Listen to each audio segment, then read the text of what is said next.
Good afternoon. Good morning. Welcome to the Sunday morning pillaging show. A little late afternoon. We have some technical difficulties. I'm one of your hosts. I am Christopher Raiders, and my other host is a Raider Nation Jason. Jason, how you feeling? Doing good. How about yourself? It's only like 100 degrees out here, but other than that, it's fine. It's typical desert weather.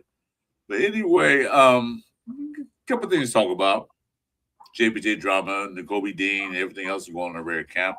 Since the OTAs are over with, a couple weeks off, some vacation, and wait for that training camp with the pads on. So, with that being said, you ready to start the show? Let's go. No, well, it's not starting. Come on. Sorry, guys. The show's not starting. I said we had technical difficulties, but not this bad. Here we go.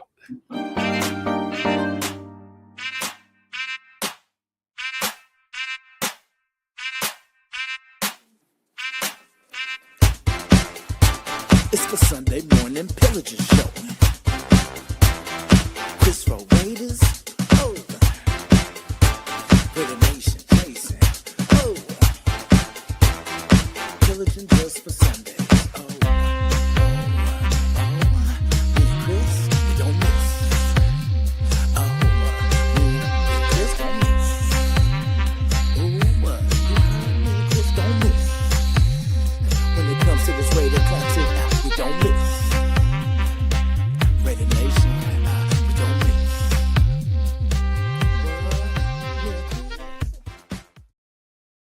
All right, sorry about that. I don't know what's going on today, man. It's the weather, summertime. My computer's been like, I don't know. So, salute to all the Raider Nation fans and football fans. Welcome to the Sunday morning pillaging show, late afternoon edition. So, put that up. We go in and salute to the chat. Ryan, welcome to the show, brother. And Mr. Daniel Berry, hey, good seeing you. Happy Sunday to you too. I am. Salute to both of us. Salute to you too and your family. As always, Mr. Weber is always in the building. Mr. Weber, thanks for joining us again. Anybody else I missed? Oh, there's Mark. Hey, Mark, thanks for coming in. Appreciate it. And make sure you guys tell your friends or tell anybody that you know, either Rare fans or football fans, hit the like, subscribe, and join us. We'll talk about any team you want. Okay, with that being said, I don't know about you, what you heard. There was a show, shout out to Sanji. He had a show, and one guy said that our man, we met his parents. JPJ is not going to start the whole year. Now, I don't see that. I know they signed some guards and stuff. They off season. They drafted one, Zoom. They signed Buford. I might say his name wrong. They signed him. Okay. And yeah, some of the right guard, other guards they did in the UDFAs. But I don't see that. Him not starting. But again, you never know. It's going to be competition come training camp. They might, move him.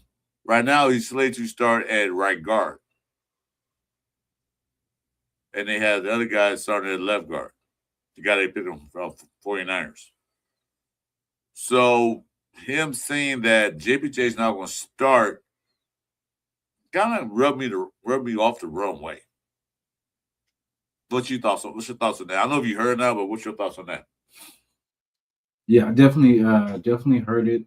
Shout to JPJ and the family. You know what I'm saying? I'll be careful, with these thoughts, but Yeah, I heard that too. Thought that was unless somebody knows something that we don't know, like a trade or something like that's coming or something like that. But as far as how our line is, I feel we need all the help we can get. I mean, I don't feel there's no point where you know we're set at offensive line.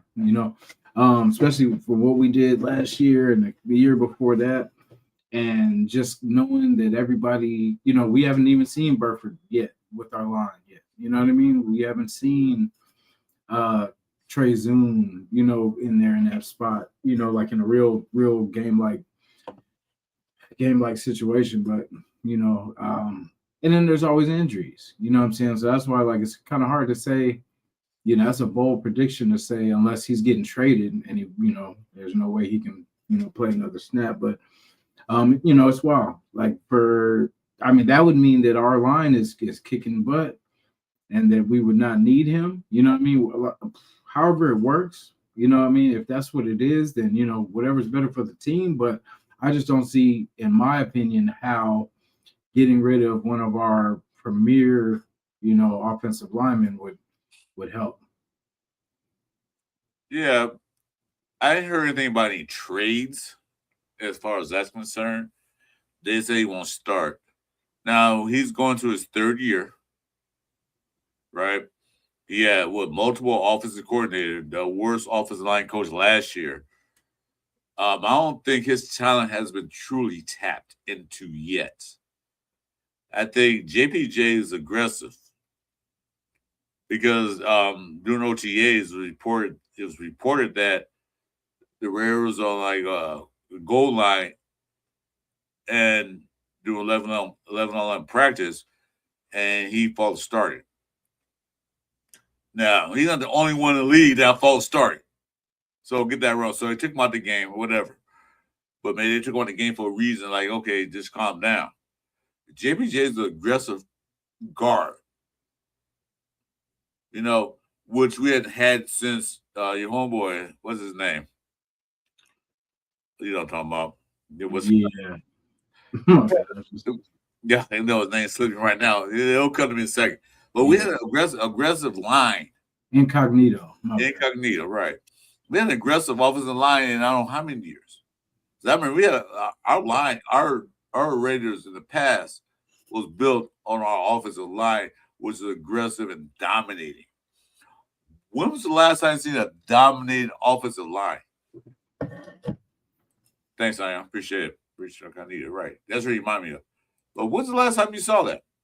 A dominant offensive line for the Raiders.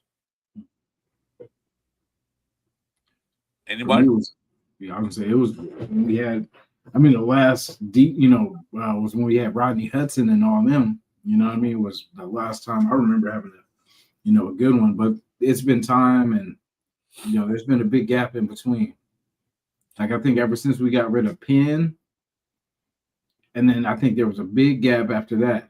You know what I'm saying? Like, and we finally kind of put something together, but we didn't have. It was it's always bad timing. We'll get this. We'll have defense, but we won't have offense, or just vice versa. Yeah, we had offense. We had offense that scored 28 points a game, and we had defense couldn't stop anybody. Or we had defense that stopped somebody. We offense couldn't score more than 12 points a game. But I could see him. I can see that guy saying that because one thing about Jpj, he does have injury issues in the last couple of years. Yeah, maybe so. But him not start is kind of seem ridiculous. But if one of the other guys can beat him out, that means we are better at the offensive line. Because I like his aggression. I like him going down the field and blocking.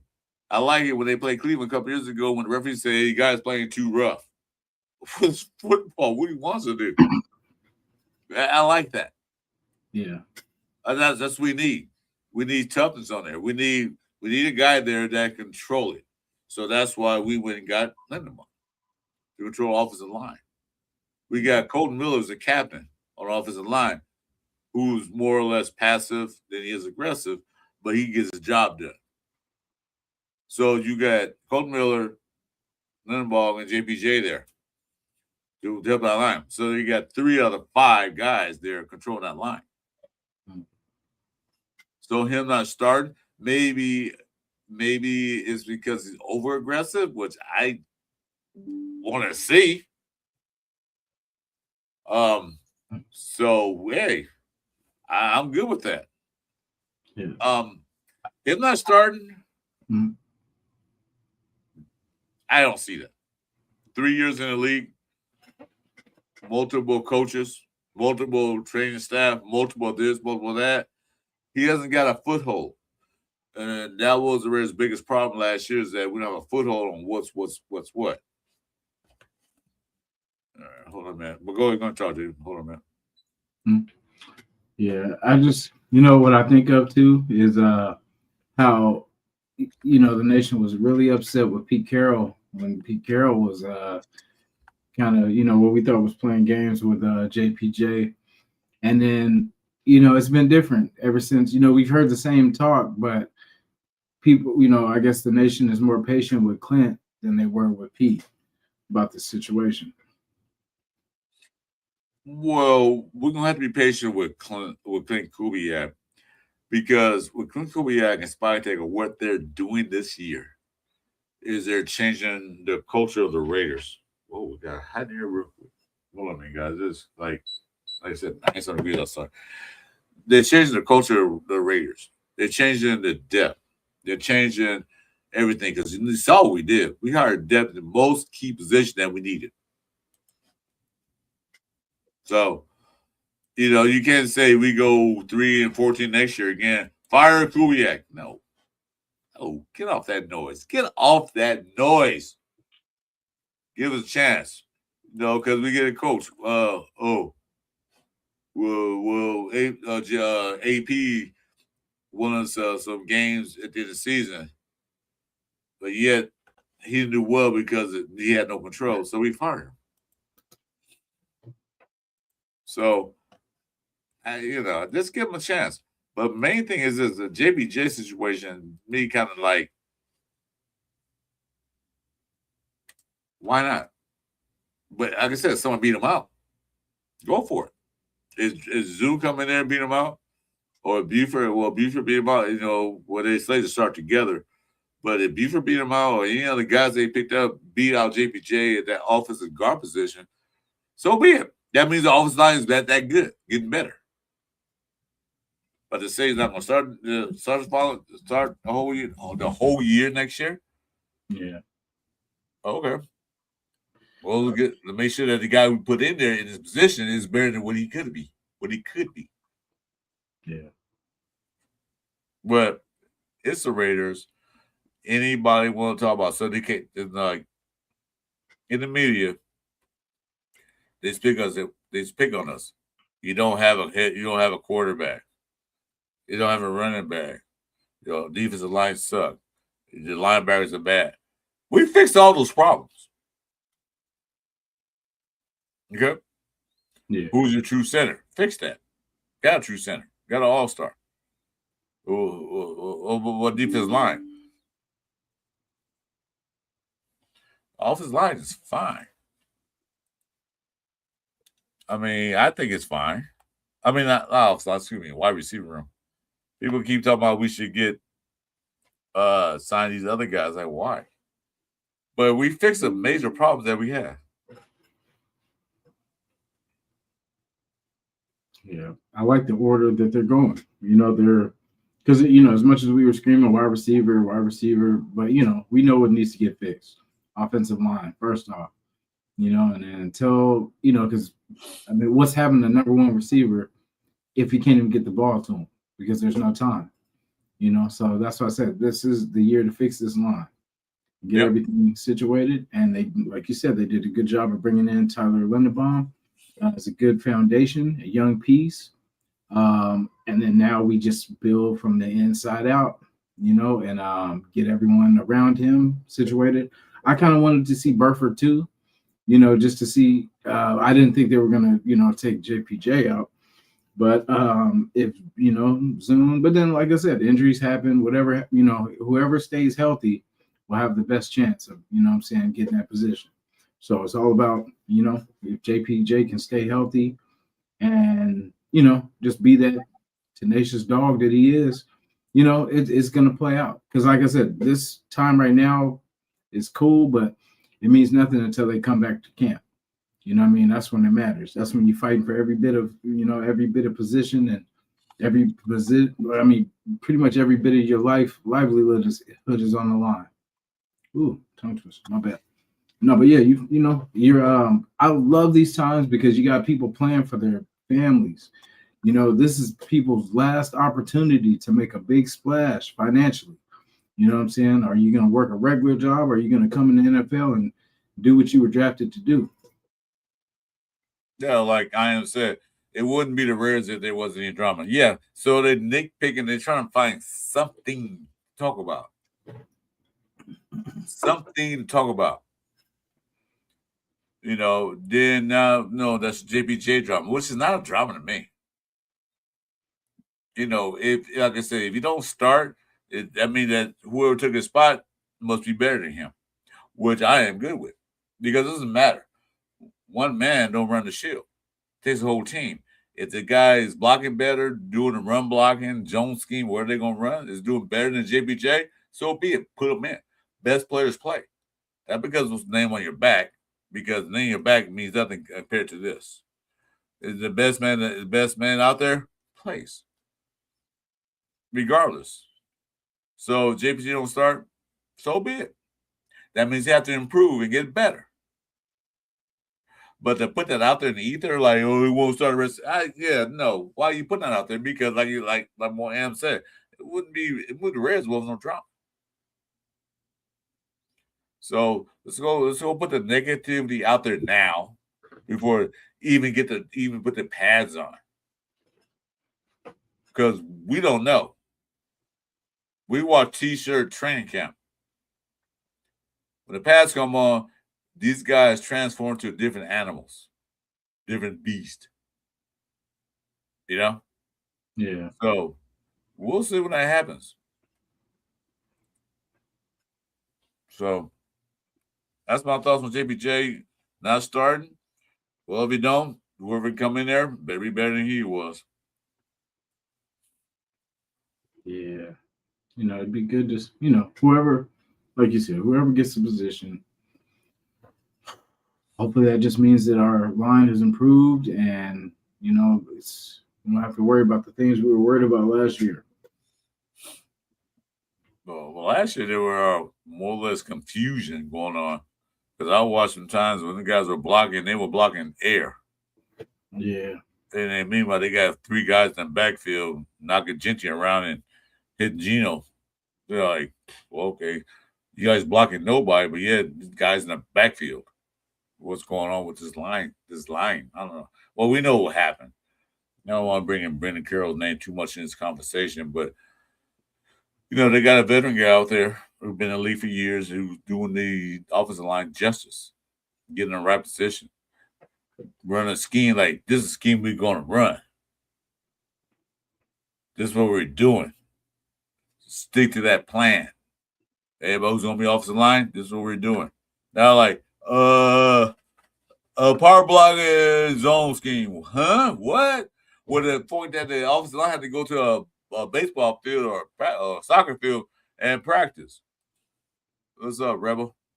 So there's things that they're working on now we don't see and we don't know until training camp starts, until everything else starts. Let's say JPJ won't start, maybe not. But to put that out there, it still kind of irks me. It makes me cringe, as you young folks say, cringe. So I'm done with that noise. Because, be honest with you, I don't care who starts. I don't care. Well, Gigi don't start. So what? Well, Bowers don't start. So what? Are we winning games? Yes. Okay, well, whoever's out there winning those games. That's my opinion about it. I don't care about star power. I don't care about, this and that. I'm tired of seeing the Reds lose. year after year after year after year, get embarrassed year after year. Whoever's out there, I want the best players out there, whether it be Fernando, whether it be Kirk, whether it be AOC, whether it be the other guy they picked up UDFA, whether it's Washington, where it started running back, whether it's the other guys. I don't care. I have to say him out there, but I don't care who starts. I want to see who finishes. Definitely, most definitely. Yeah, and I will reach out to them too for JPJ to come on the show. We were trying to wait till it was kind of some downtime, and this is the perfect time for it. So I will reach out. So hopefully we'll have that up soon. And yeah. Well, yeah. Well, JPJ, we met the parents last year. They were great people.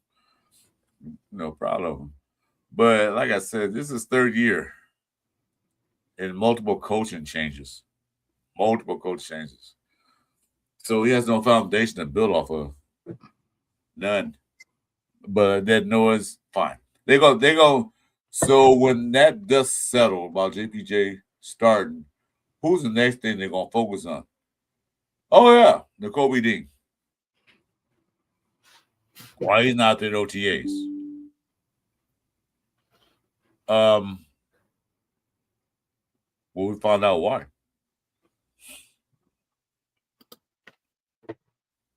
Did you hear about it? Yeah. I mean, I kind of did a little digging myself before the fact, but I'm not like you and JPJ. I'm not worried about it because it's June. Last time I checked, we don't start till September. So August. Yeah. Well, yeah. I mean, we don't start till September. For real, yeah. Yeah. I mean, we'll see what's happening in August in the preseason, but yeah, that noise like the Gobi D's contract. I heard that baby's don't have his contract. What the hell are you talking about? Yeah. We didn't trade for him. He came over to us. We gave him a contract. He signed it. If he didn't like his contract then, he should not have signed it, but he did. So that noise is crazy. That noise is wash.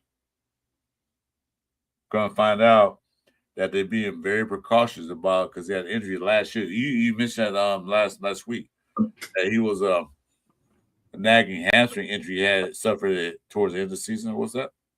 Yeah, he had a couple of lower leg injuries, and then the hamstring towards the end of last year. So and I mean, and there's basically he's a vet, so you're not too worried about him because I mean he did it on a Super Bowl winning team. So I mean, I'm pretty sure he can definitely still teach some things to the young guys, and have an impact on our defense for sure. All right. Yeah, so that noise about maybe he didn't want his contract, maybe he didn't like contract. Well, if he didn't like it, he wouldn't have signed in the first place. Apparently, he likes it. That's why he's here. I like what the coach said. We want everybody healthy for training camp. We want everybody fit. Jamal McCoy, that situation. But N'Kobe Dean, nobody knew. It's a point that they didn't say anything about it. He's not injured, but he's dealing with an injury that happened last year towards the end of the season. And so, you know what, son? Rest up. Just relax, rehab. This is OTAs. We know what you can do. That's why we signed you. We know what you're capable of, so relax. But be ready for training camp. That's when it all starts. We put the pads on. We hitting each other. So just relax. You don't need to be out there. So another noise that was brought up was he's not happy with his contract. Boulder Dash. He wasn't happy. He wasn't signed. But, that's another thing that was in the ether because it's the Raiders. Yeah. So that's another thing that was irking me. Like, shut up, please. What are you reporting on? Nothing. You got to find something about the Raiders. they're making negative again. Because there is such a bad team, which we have been for a few years now. But, enough of that. You all right? Yeah, sorry, I got a message. Sorry about that. Okay. Yeah, exactly. Yeah, well, like in a sense, you rehabbing, getting healthy. That's what they want. They want to come to training camp. That's when all bets are off. We come to training camp, put the pads on. That's what everything starts happening. So, yeah, enough of that. So this is gonna be a quick show. We're not gonna be on too long. Just want to get our Sunday morning show restarted again because the Raiders have a vacation time. They got a month off. July is when it starts. When they start hitting each other and start going through training camp. But I'm gonna talk about some OTAs too. I'm gonna let you talk about this because since he's a Cowboy, go ahead and talk about him. Cal Bears, I mean. Got masses. Yeah, he's been in the news lately. Yeah, I'm hoping because I think we talked about McCoy and everything like that, but I think they have something planned for McCoy, so Masses has a good opportunity to kind of get in here now because you got the guys like Greedy Vance, you got Richardson, what I'm saying, guys that pretty much are like on the cusp of they're looking for somebody to give them some competition. So it's good to see him stepping up. And that's how he pretty much got his spot on Cal. He had to work himself from a transfer, pretty much worked himself up to a starting role, and was a ball hawk. Would go get it. They stopped throwing to his side. So I mean, imagine if we can get that going again, where we can lock down one side of the field. Until hopefully Porter can step up. We got Teron Johnson back. I mean, right now we're on full throttle. You know what I'm saying? It's looking good. We got some good young pieces in, hungry, greedy, ready to, make an impact right now, fight for, a roster spot. That's the good thing about these competitions, man. It's like you're in control of what you do. Stay healthy, stay active, stay moving.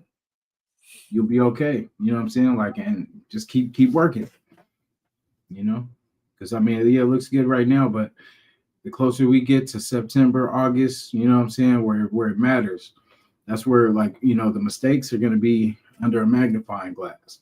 So everything you do, man, you got to do it better. Like, even everyone that was shining in this little version of camp, who said, was that, I think that was Coach Kubiak, right? That said, we're talking about guys right now, but then, in a couple months, they'll be disappearing, fading away. That's how it goes. You could be hot. I remember, what was the guy, Adam Plant Jr.? Remember all the buzz and all that kind of stuff, and then, there's few guys in OTAs, and we thought they was gonna make the team. They were shining. All of a sudden, they wasn't there no more at the regular cut. Mm-hmm. So yeah. You're right. Like Kubek did say that. Like they look good in OTAs, but then after training camp, they disappear. Mm-hmm. And I like that philosophy. Like OTAs. And Kubek also said that OTA is a preparation for training camp. This is how we're gonna run it. This is what we're gonna do. We're gonna see this. If you're not up to it, then guess what? You be pushing carts at Walmart because not just saying as an example, you're not made for the team. You got a whole bunch of pissed off people at Walmart looking at you crazy now. I'll do this. I mean, I'm sure they got backup plans because you got a backup plan because everybody's not cut off in the NFL. Everybody don't make the team. You know that because they got what? 500,000 high schools and they got 1,000 some colleges and they only got 32 NFL teams. So everybody can't make the NFL. They got the USFL and the Canadian League. Yeah, you can go do that. But right now, you're not cut out for the prime time. You're not cut out for this. You're not cut out for this league. So get your act together. This is what we're doing. Get used to it. If you can't cut it, bye. Here's a pink slip. See you. Thanks for coming out, but we don't need your service anymore. Boy, see you. Yeah. As, speaking of DBs, you said decam. Decam, I think, is on the way out the door. Yeah. I don't think it's going to make the same. Because one thing about when you get a new regime in the building, prior guys who the other regime picked up, they have no loyalty to them. They say, well, I didn't hire you. Not my guy. I didn't pick you. You're on his team right now, but you better show me, or you're out the door. So I know Decam right now, he's like, I think he's 4th on the list. So, and then Porter right now is 2nd or 3rd. I didn't put a list up, but 2nd or 3rd. You got other guys above him. But then him and Matthews were swap between first team reps and OTAs. Yeah. I mean, this rookie is going to beat you out. Your second-year guy. Anybody can get it. Well, yeah, that's all I want to see. I want to see that competition. I want to see it. Who are the best players playing? Yeah. I don't care about the name on their back anymore. Only name I care about is this right here. Like I said, the shield. Represent. I don't care who you were. I was a top draft pick in college. I was picked number 10th overall. So what?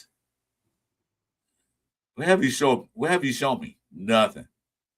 Anyway, before we go on, let's do a moment of silence for our guy we did pay drafted. Alden Smith passed away. Did you hear about that? Yeah, that was crazy. I've seen that. Yeah, so anyway, it looked like a little 10-second little moment silence for Alden Smith. I liked him, Reds got rid of him, but he should have stayed with us. But shout out to Alden Smith and his family. Condolences. Most respect to you guys. So shout out.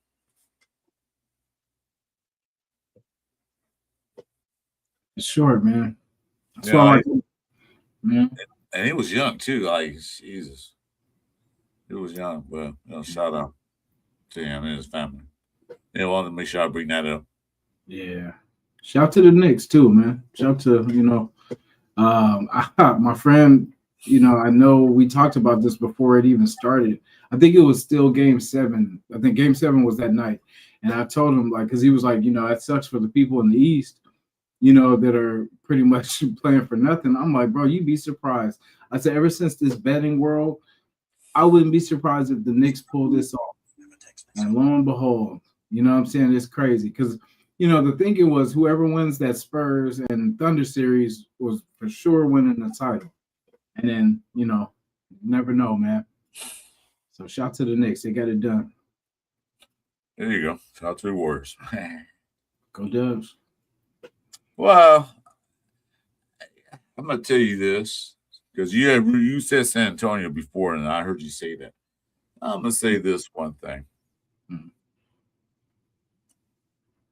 I didn't want to see OKC. I don't want to see another back-to-back champion.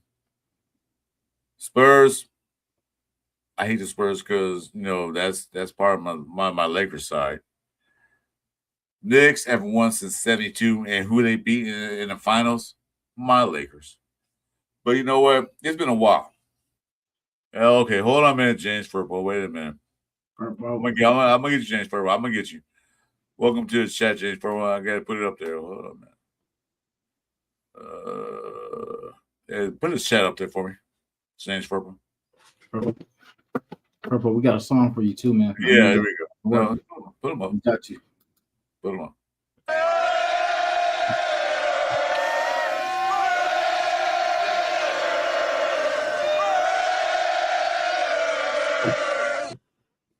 James Furbo in the building. What's up, James Furbo? Yeah, so they won. Good for them. Happy for New York because they look like New York is starting to come up again. We'll see about the Jets and Giants, see what they do. Yeah, we got to play Geno Smith and Jets this year, so we'll see how that works. Oh, I hope we smoke those guys. I hope we get like 8 sacks on Geno Smith and 2 interceptions. Make my day. You know, all I know is Michael Jordan would have never let the Knicks win a championship. All the LeBron fans out there, I'm just saying, Michael Jordan would have never let this happen. Well, I don't get too much in basketball because I just got finished watching Shout to Wasted Talent. I was sitting watching him and talk about that. Like, doing the Michael Jordan era, nobody won anything. Nothing. But shout out to them. Yeah. No, shout out to the Knicks, man, because I know that city's been hungry, like we have been. You know what I'm saying? Hungry for some winners. They've tried everything, trying to recruit, from Carmelo Anthony, all the different names, pretty much trying to get that championship. And then surprisingly, they made a run last year. A lot of people gave them a lot of flack for not making it last year. And what do? They don't wither away. They come right back and do it the next year. So, Yeah, well, Lenny was there. After the Knicks, I hate that they won. Yeah, Jordan won that other one. I don't mind that. There's certain teams I don't want to see win a championship ever again in life. Boston Celtics. I'm a Lakers fan, so that's how I feel. Yeah. The Warriors. Clippers. Number 2. That's how I feel. Don't like the Clippers. Yeah. Anybody else? Yeah, they can win now and then, but I don't want to see any more back-to-back champions. No, enough of that. I want to see different teams in there. Like I said, shout out to the Spurs for getting there. But they could have got swept. They're lucky that they won that game, barely won that game, that game 3 or game 4 was it? Game 3. Yeah, so you want to shout out? You want to shout out further? Here we go, Furman. I get you because you won't come in with that. Mm-hmm.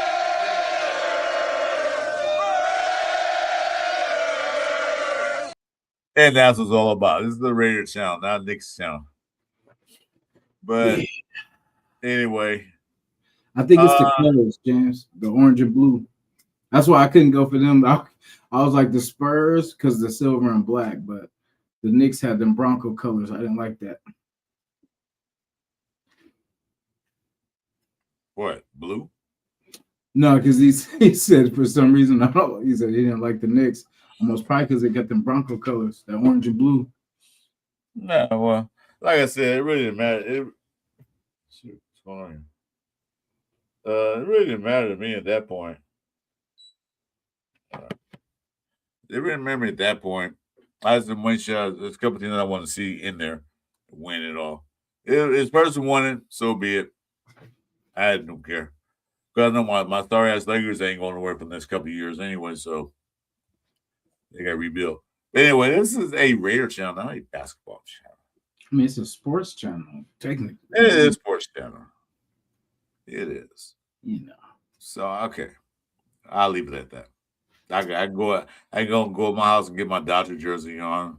I don't have any Lakers stuff. I got rid of most of it because it got too small for me. But anywho, so going back to the Raiders. So your boy Masters is looking good. Jacoby Dean, we found out what was going on with him. Somewhat. Still no big news about it, but they did mention that. Jpj not starting. And the other thing that's going on is, of course, the quarterback not controversy, but competition. Question was asked, when do Mendoza start? If he don't start the first game of the season, when does he start? When would you put him in? I mean, if it was up to me, I'd let him start now. Because, I mean, like I said, if you're looking at it like this season isn't going to matter, then there's no what are we worried about rushing for?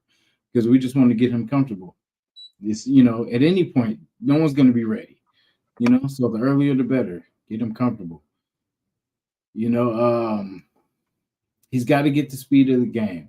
I mean, I get it. And then it's what we do every year. We we're going to compete no matter what. So that, like I said, I know what's going to happen is Kirk's going to start. You know what I'm saying? He'll probably get 6 games. If we're winning, you know, if we're like 4-2, they'll probably keep rolling with Kirk. But if, say, we're just, you know, lost 1-5 or something crazy like that, then they're like, okay, well, what are we holding him for? Which I feel like why I think it's so important is because we got a new center. We got, you know, so I think these people should be working with each other, you know, now, you know, not waiting, you know, he should be getting the signs and everything now, you know, getting used to that now. Because I mean, yeah, Kirk can take us further probably at this point. You know what I mean? So I get it, but I mean, Kirk's not going to be here next year. So I mean, if we're just playing for this year, I feel like that's the same thing we always do. We're plugging in the damn free agent and, you know, doing the same thing we've been doing. But now it's time to give the keys, man. Give Mendoza the keys. You have AOC for that. Like, just in case something goes bad, you got AOC. You know what I'm saying? Or, you know, I just feel for the price, you can't beat it. I get it. For 1.3, I get it. You know what I'm saying? Like, it's because it's a win-win situation. But I just feel like we're trying to see if we can sneak in. You know what I mean? And I'm like, that's kind of taken away from snaps from Mendoza. You know what I mean? That's not letting him learn as much. He's the future. So why not give him most of the time now? I mean, I get it. You know, you want Kirk who could give us the chance to kind of be competitive. But I mean, if we're realistic, we don't have a team that's playoff built right now. You know what I'm saying? Like, yeah, we stepped up our defense and stuff like that. But as far as offense, we don't even know who our number 1, 2, or 3 is at this point. You know what I'm saying? So that's what I'm saying. We have a long way to go. And I feel like Mendoza should be learning all of this stuff. Yeah, keep Kirk involved. Yes. Show, you know, just put Kirk's effort into Mendoza. You know, he should be just, you know, schooling him on everything he's doing wrong and fixing that. That's the goal. We have 3 months to get this thing down. So, you know, but I feel like we're going to do what we always do. Plug a free agent in, plug a vet in, and then just hope for the best instead of, you know, working. Well, I see your point. You look at it before we even drafted Mendoza, while we still in our season. You heard the brass say before Kubiak got here. You heard the big brass says, I don't believe a rookie quarterback should start the season. Because if you look at the history of the NFL, those teams who are always lousy draft a quarterback at the top, and it never worked out. Okay? Because they draft a quarterback. Our biggest need is a quarterback. But what other needs you now? Well, we need a quarterback. We were the rest later. They did not draft well. And they're always at the top of the draft. And you know teams I can mention a lot of them, but I'm not going to mention them right now. But the thing is that they had number 1 pick. They saw a potential Hall of Famer quarterback in Kirk Mendoza. Yeah, okay. But we're not going to put him in there right now to ruin his confidence in his career. Let's go get a veteran quarterback who knows Kubiak's system, who ran with him, and that was Kirk Cousins' best years with Kubiak. Let's bring him in. And Kirk Cousins said, yeah. And they told Kirk Cousins, like, you know, we're going to draft Mendoza. And Kirk Cousins knew that. Yeah, I know that. And like he was in Atlanta when they brought him in and bring him out of money, and then they draft Penix. See how that worked out. But yeah, I see your point. Now, the point I'm making is like this. And I forgot who said in the comment. May the best man win. If Mendoza's ready to go, and he does better than Kirk Cousins in the training camp and in preseason, if he's ready to go, all right, start him. But the thing is that it's going to be a regular season game, not going to be a preseason game. You know, look good preseason. A lot of guys do. And they come regular season, they're on the team. Why is that? Because the preseason is not going full force. They're not going out there and showing all their plays. The defense is not going to show every defensive stance because they do that, they ruin the whole season because we can't show what we're going to run. We're going to run basic, elementary, playground defense just to go out there. So it does good in the preseason. Great. But in the regular game, it's gonna be a different story. In the first preseason game, the first regular season game, it's gonna be a different story. They're gonna run different defense, different sets. Put them out there. No, I tell you what. Let's go 4 games. If Kirk Cousins stink to bed, like you're not doing what we want you to do. They ain't throw Mendoza in there or AOC or whatever. Let Mendoza watch some film tape and run out there. You know, if we're say we were playing Miami Dolphins, I don't think we're gonna lose. But if they play my Dolphins, and the score is we're winning like 35-6 in the third, fourth quarter, yeah, I'll throw Mendoza out there. Kurt, get out. Mendoza, you're in. Get a feel of the real game. But until then, right now, I still will start Kirk over Mendoza for now. Not the whole season. I don't want to see him the whole season. No, I want him in the games. I want him in games. Just like he did with Patrick Mahomes. He didn't start that whole year until the last game of the season. You see what I'm saying? But like, if Mendoza does better than Kirk, put him in. If LC beats him out, put him in. I want to see the best player on the field. I don't want to see player on the field because of namesake.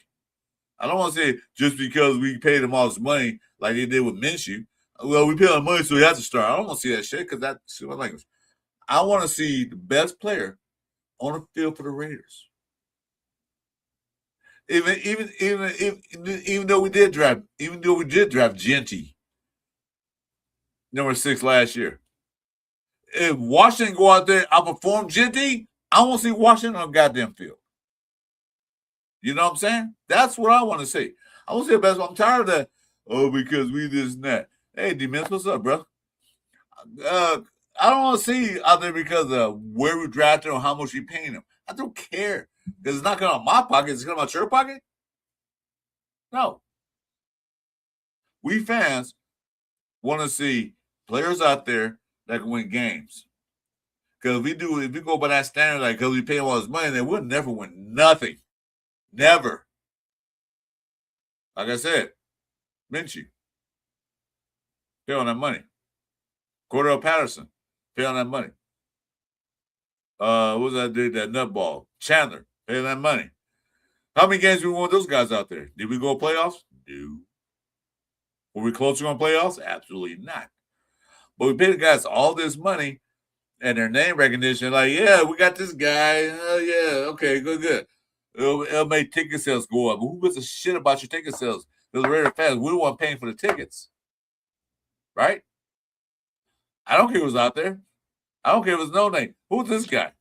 Oh, he's UDFA. And he's balling. That's all I want to say.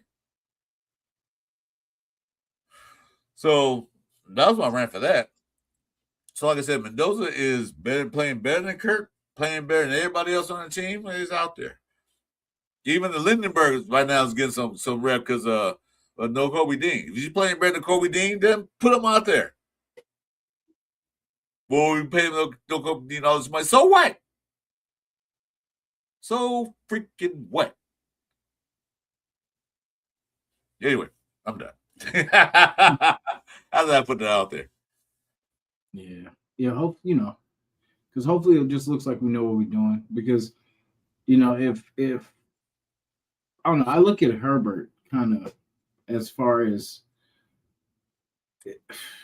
he was able to come in there and pretty much stay afloat. He hasn't been great, but he's had some good moments. And if I look at like as much as we don't like Herbert, because the team he's on, I look at the player too, and I see how he plays against us and how he has his moments. But if we could get some of that out of Mendoza, that would be good. Our thing is it's never gonna be pretty. Like as a Raider, it's never gonna be a perfect moment, for him to go in. If we're waiting for a perfect moment, we'll be waiting a long time. But he's been through the fire and his journey, his college journey. He's been to, respectfully, Cal, which is, you know, not a lot of people's favorite as far as, you know, going far and stuff like that. So, I mean, we look at that like he wasn't on a really super talented team, you know, and he was able to, you know, make some waves there. And then after that goes to Indiana and makes some really big waves over there, going through the gauntlet too, you know, from the Ohio States, the Alabamas, the, you know, the Miami, the teams he had to go through in the playoffs. You know, it was, you know, it was impressive to see him. You know, it was a team effort, yes, but I'm saying like it's good to see that he's been through that already. Because, you know, we see a lot of the opposite where quarterbacks are in these comfortable conferences, Ohio State, Alabama's, you know, teams I've named before, you know, and it's they weren't used to having a regular team, you know, and being able to win with it, you know, and that's kind of what he's had to already do. You know what I mean? So we got some background come from Twan. Twan, I'm sorry. Oh, no. Hey, welcome to the show, Twan. I invite you in. Come on. But go ahead, Jason. I was going to tell Twan got some background noise. Go ahead. Yeah, no. Yeah, it's just, you know, he's gonna be able to do it. I mean, and there's at what point in the roster, or sorry, at the schedule would it be good to throw, you know, just throw him in? I mean, no, there's no time. I mean, really, honestly, that first game is probably a good test. You know, I mean, because you got a quarterback over there that hasn't really done a lot, you know, and that team's kind of figuring a new, you know, they're kind of going a new way, you know. So, I mean, I like I said, if it was up to me, I'm going to put the confidence in my player until he shows me that he can't do it. You know what I mean? Like, that's just how I am. I'm going to give you the opportunity to either make plays or show that you're not ready. You know, I'm not going to hide you from competition. I'm going to have you out there. You know what I mean? And if it wasn't a move to have him, because I get it, you know, he can learn and everything like that, but you learn from being in the fire, man. You know what I mean? You learn from being in the game because there's no teaching moments like being on the spot. You know, there's so many things like on the sideline, you know, you can see things, and then that's what preseason's for. You know, like I want to see a heavy dose of Kirk Cousins, you know, cooking in preseason, teaching him all the things that, you know what I'm saying, like then. And then if he feels he's not ready, then, you know, we got Kirk. But if he feels like, you know what, like I'm pretty sure he is going to be like, you know what, let's get it. Let's get in there. Because, you know, you don't want to be scared. You don't want a player to play scared. That's what you don't want to teach, is somebody to be scared and, yo, you're not ready, so we're going to hold you back. No, that's not building his confidence. You're going to do everything you can to give him all the confidence he needs. And if it's meant to be, it'll do. And if it's not, then, you know, we've seen the results. Okay. Hey, Twan, what's up, man? Welcome to the show, man. Thanks for coming in, bro. Hey, blessings, man. Blessings, man. How you feeling, brother? I'm hanging in there, man. Busy, but I'm hanging in there, man. That's good, man. As long as you hang in there, man, that's all you wish and pray for, man. So we was talking about, I know you was at church and doing your thing. We was talking about the JPJ talk and the Kobe D. So first of all, since you just came into the show, what I said earlier, there was a guy hosted on that Sanji showed on the show. Shout out to him again, once again. That's saying that JPJ is not going to start this season. What's your thoughts on that? I think that guy's an outsider that's not really on the end. I know there has been some rumblings in regards to that. You know, because again, what have we seen ever since JPJ has been drafted? It's been the unassuredness of what he's going to be. Is he going to be a center? Is he going to be a guard? Is he going to play? Is he in the doghouse? You know what I'm saying? We've had all of that in regards to JPJ, and I think JPJ has been a collective of the, you know, a polarizing player. You know what I'm saying? I think we got a couple of polarizing players on our team. You know, every time you bring up that person, it always brings some type of controversy. I think we got a few of those guys, and I'm not going to bring up the names. You probably can bring them up just in your head. Of as soon as you bring that person's name up, it becomes an argument or or some discourse. So with JPJ, I'm more in the mode of let's see what he does with this new regime. This is what his third coach, maybe. See, If I'm going through, am I just on the top of my head? So, let's see what this guy can do with what I'm thinking is going to be consistency moving forward.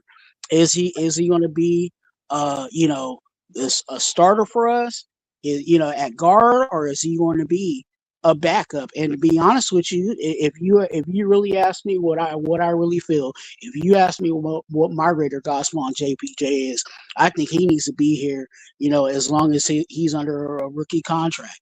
I think he's a benefit to our team, whether he's a starter and there's people that are better than him, or he's a backup and he's that next guard that comes in, off the line. I'm not going to have a heart attack if JPJ is our rotational backup at guard. That obviously tells me, in my opinion, that our offensive line is better than what we've been seeing the past couple of years. So if that's the case and that's the situation, then yeah. There has been also reports that have came out that, or some rumblings, not necessarily like concrete evidence, but there has been some speculation that maybe JPJ is not, how can I say it, not as mature, yeah, I heard that too. as expected. I think he's, some people, and that's just how some players are. Not saying that that's exactly what it is. I'm just kind of rolling with the speculation at this point. Some people are, some guys are grown men in body, but they're not grown men. Mentally. They're just big kids. And that really might be what JPJ is. And I think with a good coach, no matter what personality that person is, whether I don't think JPJ is that toxic, that a good coach can't work with someone that may be a grown man body wise, but may needs a little maturity, a little help on the maturity side. And JPJ is still a young player, so I'm still on a wait and see. And Yeah, like I said, whether he's a starter or whether he's a backup, I think it's a good situation either way, because yeah, that just makes him, that just shows that our offensive line is better than what we expect it to be. yeah. Because there was some reports coming out that reason why they had a problem last year with the coach because he wasn't mature enough. He was acting immature. He was boasting something. That's what I heard. But you got to remember, he's a kid. He's still a young man. I can see them grow up a little bit because it's a grown man's game. I can see that, but this is third year in the NFL. When the Raiders drafted, they drafted him as a guard, not a center. So they took on center spot. They didn't work out there, so they moved to guard. They work, So I can see them saying what they're saying. But one thing that JPJ has that makes me happy is his tenacity. I like his tenacity. Maybe he got to work on a few things. Maybe he got to work on some mental notes. Maybe he got to work on some feet work. Maybe he got to do all that stuff. And shout out to my boy Jeff for coming in. Thanks, Jeff. But you got to realize he might need some more work in the head thing development. You can't teach a guy how to think, but you can't teach him how to play. You can show him some things he can do. Because I was saying Jason earlier, they was doing the 11-on-11, and he false started. They took him out immediately. And the people say, why? Well, you know what? Because they probably want to talk about stop being over aggressive, but be aggressive, but don't be too aggressive on the start. Don't be too excited. So we got to work on that aspect. So go ahead. He's definitely, you can tell he's kind of like that bull in the china shop, you know what I'm saying? And I'm reminded because I used to coach basketball. Well, I still do coach basketball, but I used to coach basketball in middle school.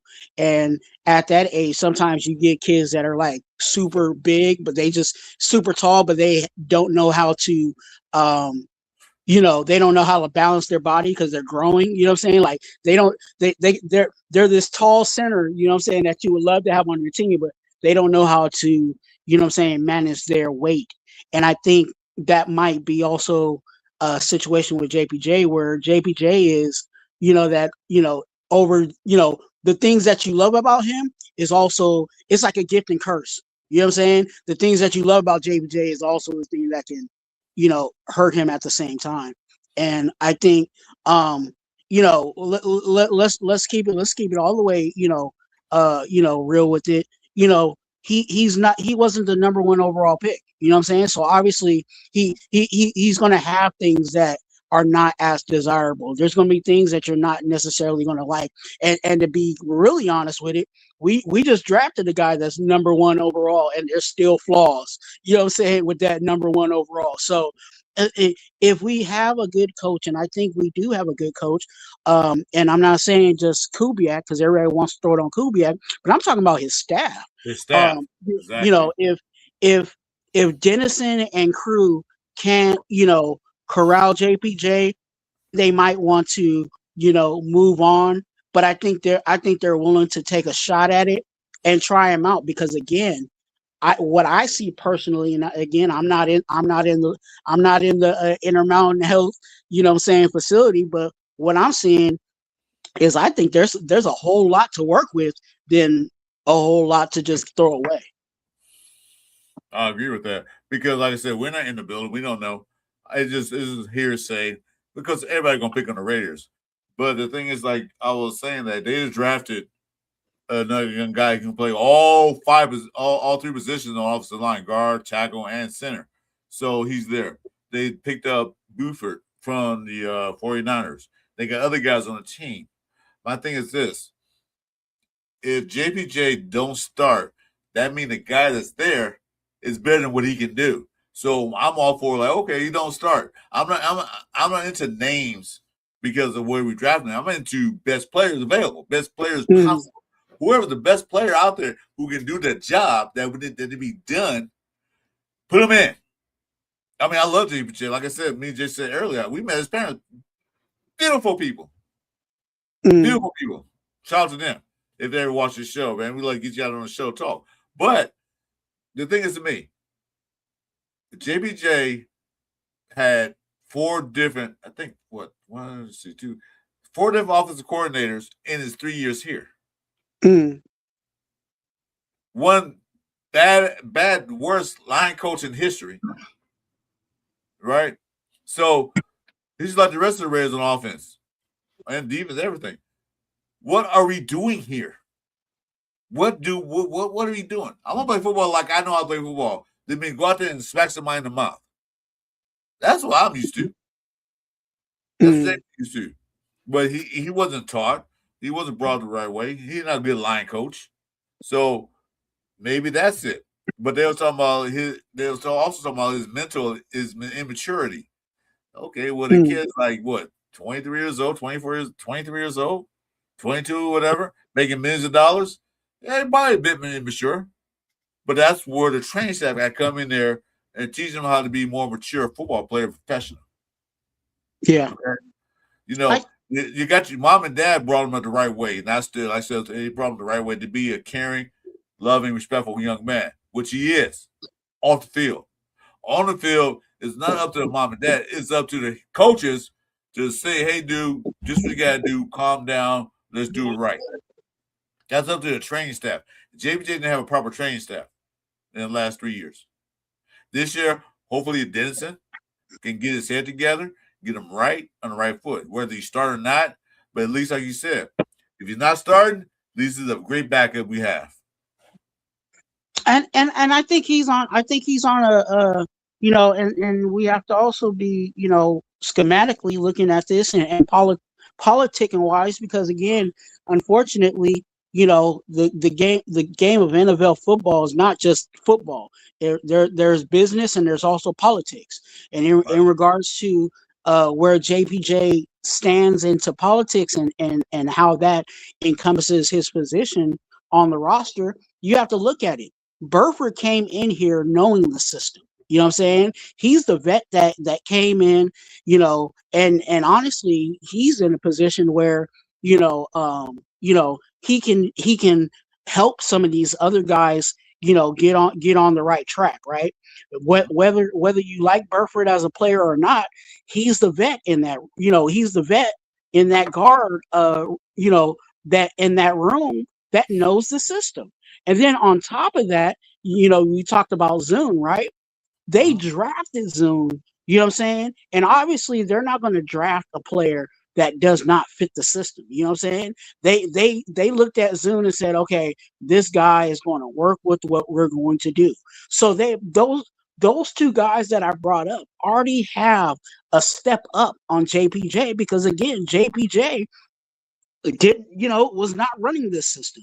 You know what I'm saying? When JPJ got drafted, he was not drafted for this style of play that they're trying to do. Now, can he translate? Can he, you know what I'm saying? Can he learn what needs to be learned to get into that position? Absolutely. But in regards to Trey Zoon, who's a rookie, you know what I'm saying? And even Burford, who's a veteran, those guys got, I'm not going to say a one up, but at least, they got a couple of inches above JPJ at this point, because one of them was intended, you know what I'm saying, had drafted in mind. And then the other guy was like, hey, he's a vet. I can just plug this guy in and, he's ready to go. Now with Burford, I've said it with Burford because,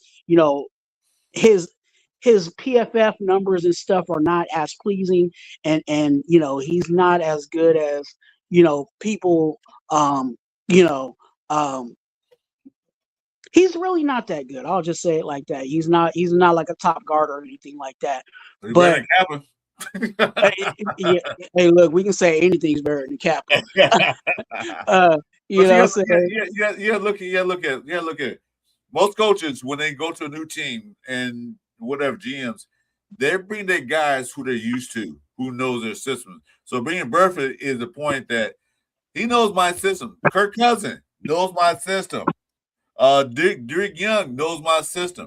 They always bring in guys who know their system. All coaches do that because it's come for them, because now they have to coach that aspect of the game to the players, because the old players say, hey, you know what, this is what I can do, guys, on this certain situation. I'm gonna show you, tell you. That's what they do. So they're gonna bring in a guy like that. Beaver might be the best guard in the NFL, but one thing he does, like you said, he knows Kubiak's system, so he can help those guys on the line. Whether you're a starter or not, he's still gonna be there. Where he might be a good backup, he might be the starter, but we don't know how it plays out until August. I said with Burford, it's really his job to lose. You know what I'm saying? And people were having, and I tried to fill the nation. Shout out to my boo in the building. Good to see you. What's up, Michael? It's really his job to lose. People were having, I try to I try to give my Raider gospel, but I also try to feel what Raider Nation is talking about, whether it's a win, loss, whatever the situation is. And as soon as the unofficial depth chart came out and Burford was the starter, people were having heart attacks, and I'm like, what's the heart attack? Like, it's politics. We paid money for this guy to come in. Obviously, they had him in mind to take over one of the guard spots. Now, is he going to be a starter in the at the end? We'll see. But ultimately, it's really his job to lose. Well, yeah. Well, his job's coming here to solidify that line and to let the other guys know that this Kubiak runs the system. So whether he starts or not, that's up to him. Because the other guys still in the background looking to learn. Because still got, well, like Mike said, got Caleb Rogers still there. You got other guys they brought in. So these guys got to learn not really quick, because Caleb Rogers' second year, going in second year, but they had to learn. Because I don't think Kubiak is going anywhere for the next 5 years. I don't see that. I don't see him having a 2-15 record. Oh, fire Kubiak. No, I don't see that. I see okay, know we need next year. I don't see that. So he's going to be there for at least 4, but he got a 5-year contract. Mm. So I think we're past the one and dones. You know what I'm saying? Unless something, catastrophic happens. You know what I'm saying? If it just comes down to wins and losses, he'll be around. So Alex Capper not signed with any other teams, but Stone Forsythe is signed with the Panthers. Well, good luck, Panthers. And Alex Capper, I can believe that. Hey, what's up, Oval? But the thing is that there's going to be something about the Raiders. They report. Like I said, we don't know. We're not in the building. If I was, I'll be sitting and talking to you guys. I'll be out there in the Raider camp. But there's always something that can come up. Will JPJ start the season? Who knows? If he doesn't, make sure the best player does. Whoever beats him out, make sure he's better than him. That's what I'm looking at. Yeah. And look at the landscape of the people that we're talking about. Like, who's really behind Burford? A whole bunch of young guys. Exactly. You know what I'm saying? Caleb Rogers, JPJ, you know what I'm saying? I know they were talking about Meredith, but I think they're trying to really see if Meredith will be our backup center more than he is our guard. You know what I'm saying? So there's some young guys. And I mean, ultimately our team is really young, and I like that, but it's also, that's going to be the gift and curse to our team is, we're the third youngest team in the NFL right now. Yeah, we'll look at this season, and we'll look at some of these wins and losses, and I'm just trying to be prophetic at this moment. But I think some of the things that we're going to see, some of the groans that we'll see, is because we are a young team. Right. But that's the thing. We're young, and so we need to grow together. So don't expect the Raiders to go to the playoffs next year, which would be a nice thing. But don't expect expect better play, expect mistakes, expect all that. Mm. But anyway, Jason, me and Twan are talking. You got something to say? I'm sorry. Yeah, no, you guys covered it, man. Yeah, I mean, it's much to do about nothing. Like you said, whoever's gonna, we have no control over what happens. So, the best person will play. Well, we will have control if you get in a flight, go to Vegas, and tell them what you feel, man. I keep telling you to do that. Yeah, they don't want to hear how I really feel. Yeah. So we were talking about that. So pretty much, that's one of those things. They're gonna find something to talk about the Raiders. Another thing is that's really good news I hear about is that my boy. We were talking about it earlier. We'll talk about it again since she came in. His boy. I'm not gonna say his name because he's a Cal Bear. Oh, you talking about George Benson? No, I'm saying. Every time I hear about Malik Benson, I think not Malik, the Cal Bear. Malik's the duck. Oh, I'm sorry, Masses. Yeah, some good things about him in camp. He's deep performing. He's doing his thing. Yeah. Masses is doing his thing. I think, and again, there you go, looking at our corners. Like the only vet we got in there is Stokes, and obviously Stokes ain't going anywhere. So it's with Terry Johnson is there, and I think he's a lock in the slot for the most part. So outside of those two spots, everything else is open season. You know what I'm saying? And it seems like they're trying to do some versatility. You know what I'm saying? They're trying to, disguise people. You know what I'm saying? He might be a slot, but he's, you know what I'm saying, he might be dropping back to safety, or, you know what I'm saying? Like, there's going to be a lot of that going on because of, where is this guy going to come from? And I think Masses is one of those guys that might have something to say in that backup, slot spot traditionally. I think he's more better in zone than he is in man. And I think that's going to work well with him, especially with Robbie Leonard. I think Rob Leonard is going to be um, rotating those guys. I don't think there's going to be too many like mainstays. I think Stokes might be a mainstay on one side, but it might be like a rotation for the rest of the guys, depending on who's on the opposite side. Like if it's McCoy, if McCoy ends up being that guy on the other side of Stokes, I think there'll be mainstays. You know what I'm saying? But everything else will be rotating, to fulfill spots, especially in our safety room. Yeah, I think Rob Leonard, what he's doing, was they should have done a long time ago, is that they're disguising their defense. They're rotating guys in certain situations. Because they were talking about Walker. He was like, he played so many positions out in OTAs. He was all over the place. And I think that's what they're going to do, which I'm looking forward to see. I'm looking more forward to the defense than to the offense. Well, I like linebackers, so I'm a defensive guy. But I think he's going to disguise defense so much to confuse the quarterback. Because last year, what we do? Cover 3 zone 85% of the time, and they saw that and picked us apart. But I think they're going to do a lot more on defense. What you got Johnson out there. You got the mainstay. I think Chin going to be the mainstay. Paulo, he got to work his way back in rotation.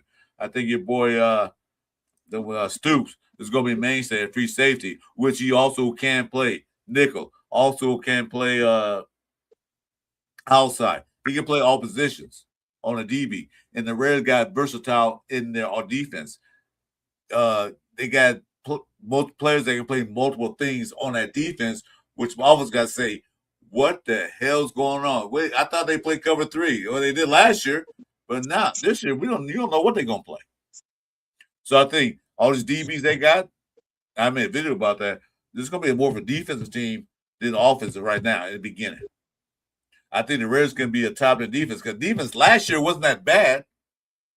But only problem when it's so bad is that they don't field 99% of the time because offense couldn't do crap. They couldn't get a first down. Or Gino Pitt decide I'm gonna throw to the team because I don't want to throw an incompletion. I'll miss on my incompletion rate. I would throw an interception. So the defense played well enough, but like I said, it's offense's fault that they was on field most of the time. I'm going to go on the opposite of that conversation. I do see what you're talking about in regards to the defense, but I think our offense is going to be even with the unsureness of how our offensive line will be solidified. I think our offense with the stability of Kirk Cousins, I think that side of the ball is probably going to be starting off. I think that might be the stronger side because I think with Rob Leonard, I think again he's this is the first time that he's being a coordinator. You know what I'm saying? We saw what Kubiak can do as a coordinator, so we kind of know or are expecting.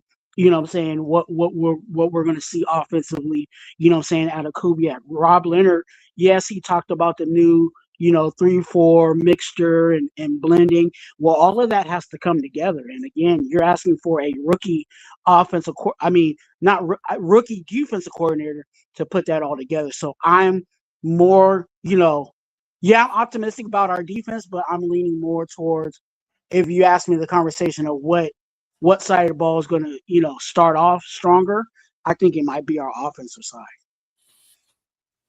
No, I can't argue against that, but you do make some good points.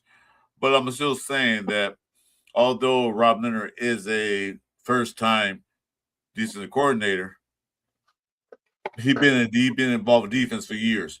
So I still think they're going to come out there and look good as a defense. I'm still saying at the end of the year, I think they'll be one of the top 10 defenses. Maybe not start the first game, but they are playing the Miami Dolphins, who are just like in our same situation where they got a new head coach, they got a new quarterback, they got a new blah, blah, blah, blah. But I'm saying, though, I think we're going to start off on defense level pretty well because who did we lose? We lost what? Some players, but we didn't lose players. We improved on the players we lost. We lost Roberts, what's his name? Devon White. but the players we replace them with are a lot better than him, better tacklers, better coverage guys. So I think we better. Only thing we had to improve on was a little bit of defensive line, but I don't think that much we had to improve on. But main thing to improve on was the D-back room. And there's a lot, like I said, there's a lot of young guys out there, Stokes and Chin, and then John Johnson, pretty much the veteran of the D-back room. And we brought a lot of young guys, a lot of hungry young guys who's going to fight for that starting row. So, hey. Go ahead. Also, go ahead. No, go ahead. No, I would say that was it. Go ahead. No, I was gonna throw it to because I think that's a really good conversation. I was gonna throw it to the chat and then also ask Jason how what he thought. Chat, how are you guys feeling? What side of the ball do you think's gonna start off strong? Start off strong. You know what I'm saying? Not saying that, 'cause I feel like I took the opposite side, but I think the defense, later in the season when they actually know where they are and what they're supposed to do, and they've ran it, when bullets are really flying. I think our defense is definitely going to take a jump, but I think offensively they're going to start off stronger. What do you think, Jason? Like Alex said right quick, it's good for us to have the situation where the debate is which side of the ball is going to start off. Exactly. Exactly. It's good to hear that. But go ahead, Jason. I'm sorry. I want to, hey, salute to Alex. Good comment. Go ahead, Jason. Yeah, I mean, I hope the offense can jump out because I see the defense doing it. I see the defense, starting us off, pretty much getting us the ball back, all this kind of stuff. But then I don't see it with the offense yet.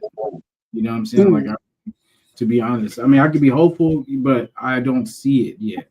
I haven't seen, I like the pieces we've drafted and brought in and the free agents, but I don't know what it's going to look like yet. So, it's kind of hard to be excited, because we know the struggles of our offense, like the last few years. So, until we see something different, then, what I'm saying? Like, then, because what's getting us the ball back if we can't do nothing with it on offense? You know what I mean? So, yeah. Well, it dictates that usually in the beginning of the season, defense starts off stronger than offense because defense is a little less complex than offense runs. So that's usually dictate. Now and then, sometimes some offense come out there blowing everybody up. But I'm expecting the defense to come out there and show the league this is where we are, and the offense have to catch up.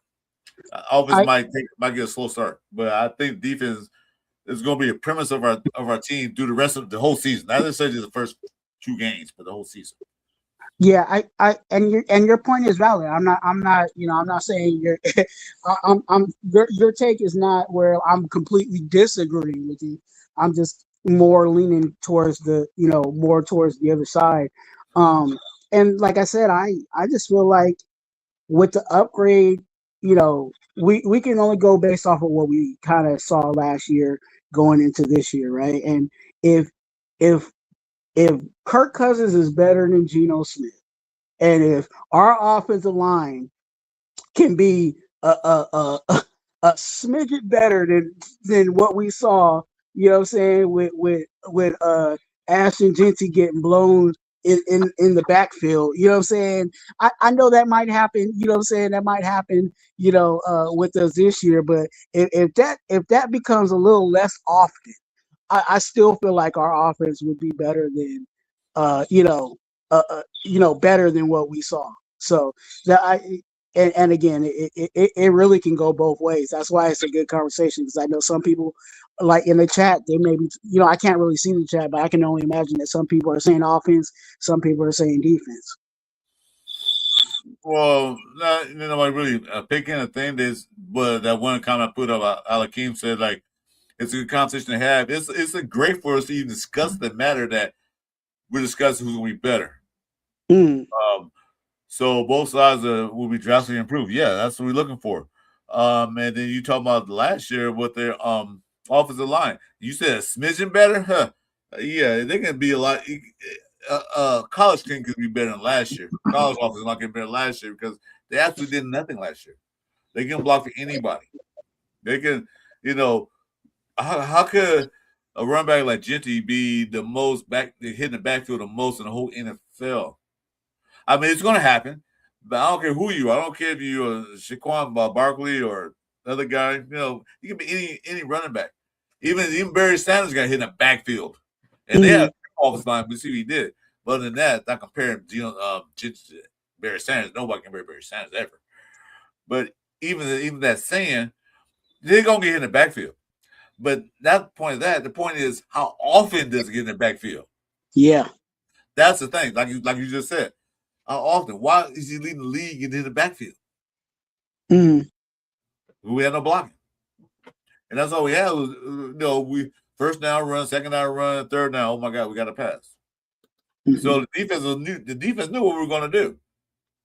But with the new offensive system that Kubiak might bring in, or will bring in, excuse me, we have options now. And we got another running back that can actually run the ball, not just get hit and fall down like Mr. Zamir White did. I'm not never calling him Zeus again. You know, we got a guy that can run the ball. We get to see him, but I'm more confident in Washington White. So we got to do hit. Then we got a fullback too on top of that. So what you're saying, the offense, yeah, it's going to look a lot different. It's going to be a lot better. We're not going to average 12 points a game. But I'll still say the defense will show up and show out where they get those 3 outs, where all of us can get the ball back and go ahead and move down the field. That's what I'm saying. Yeah. What Mike say? Last year was run, pass, punt. No, it was run, interception. That's